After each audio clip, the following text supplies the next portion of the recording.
I honestly feel very happy to say it feels as though the One Piece anime that we all know and love is somewhat returning. I mean, it's been already a few different weeks that the anime has been on point with the art, the animation, the pacing, and I don't know if it's just because his backstory is so rich with Corazon and Little Law or whatever, but this episode yet again just fucking kicked ass. It hit the feels, and it also showcased a lot of foreshadowing from some different events that we've seen, like even on Punk Hazard, with what happened in this actual flashback, what really was leading up to this, and how much more impact these things that happened had that we didn't even realize up until now. So a little showcase of Pseudo being on Doflamingo's tail, trying to get him and whatnot, and I think we'll see more of that, or kind of know we'll see a little bit more of the foreshadowing of her just constantly being on his tail. So a nice little addition there. I mean, nothing too crazy about Pseudo. I've never personally been like, ooh, Pseudo, you old chick, yeah. And I ain't gonna lie, when I first seen Corazon show up with the OPOP fruit, it's been a while since I read the manga. I was like, wait a minute, didn't this motherfucker get shot up and was like nearly dead? How the fuck is he returned? And it was a nice twist when he's just there all laid the fuck out with the bullet holes everywhere. And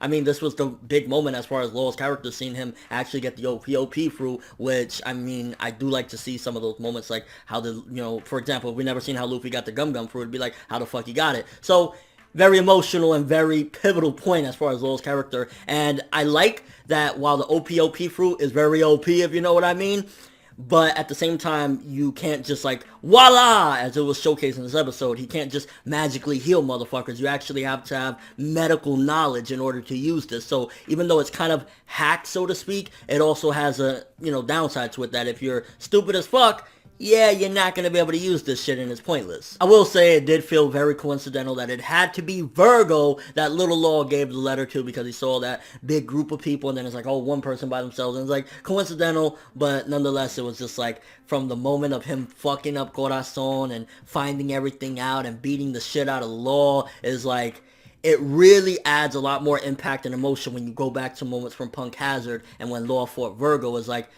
oh shit, that was revenge from what the fuck Virgo did to him and Corazon all those years ago. Definitely that moment right there in this episode added so much intensity to going back to Punk Hazard. So when you rewatch that now, it's like, you got what you deserve, motherfucker. You know what you did to this little kid. Yeah. And honestly, this episode was just one of those episodes that really hit the feels when Corazon said, I want him to remember me with a smile and everything. And he was smiling as he was leaving Law to go fight Doflamingo. So some setup for seemingly Corazon versus Doflamingo to the finale of this little flashback arc. Just very good with the feels and everything. Honestly, this was a very good episode yet again. Art on point. Animation, typical One Piece animation. Nothing spectacular, but still nonetheless decent. And just everything. Honestly, this really adds so much more to Law's character in a major way and showcases why he is the cold-hearted, seemingly cold-hearted motherfucker that he is. It's because he has all this fucked up shit that happened to him in the past, and the build-up for Corazon, hearing his name here and there, and then actually seeing what happened, it just feels a lot more rich as far as like,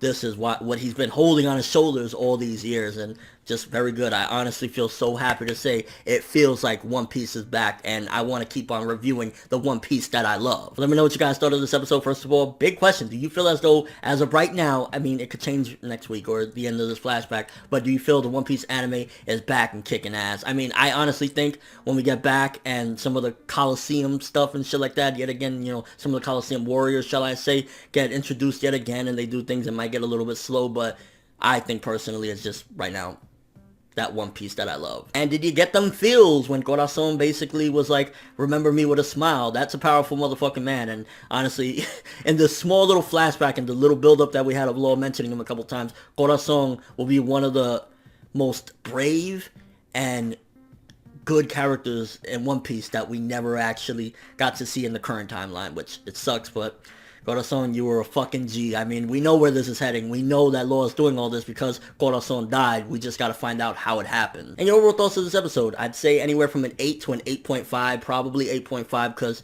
it's just kicking ass. But that's all I have for this review. Thanks for watching. Hope you enjoyed. If you liked anything I had to say or enjoyed the video, drop me a like. I'd greatly appreciate it. And if you haven't subscribed, you could do so as well. That'd be amazing. I'm ForneverWorld, and as always, people, have an awesome day.